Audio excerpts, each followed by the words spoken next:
Well, I think maybe in a couple of decades when people look back, the thing they will remember from the COVID crisis is this is the moment when everything went digital. And if this was the moment when everything became monitored, that we agreed to be surveyed all the time, not just in authoritarian regimes, but even in democracies. And maybe most importantly at all, this was the moment when surveillance started going under the skin. Because really we haven't seen anything yet.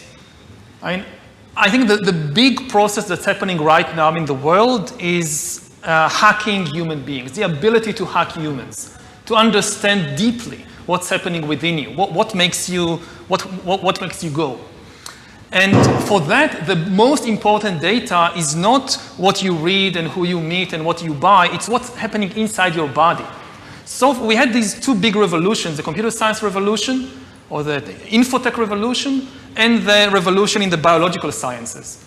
And they are still separate, but they are about to merge. They are merging around, I would say, the biometric sensor. It's the thing, it's the gadget, it's the technology that converts biological data into digital data that can be analyzed by computers. And having the ability to really monitor people under the skin, this is the biggest game changer of all.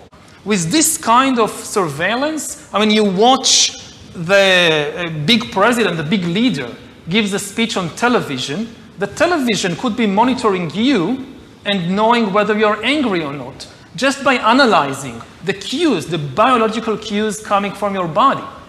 So people are now watching us online, all over the world, this conversation.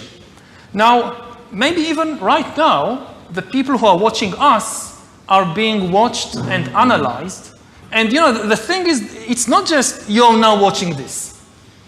The thing is, we know that you're watching this, and we also know how you feel. Are you angry about what you hear? Are you frightened? Are you bored? This is the kind of power that Stalin didn't have. When Stalin gave a speech, everybody, of course, clapped their hand and smiled. Now, how do you know what they really think about Stalin? It's very difficult.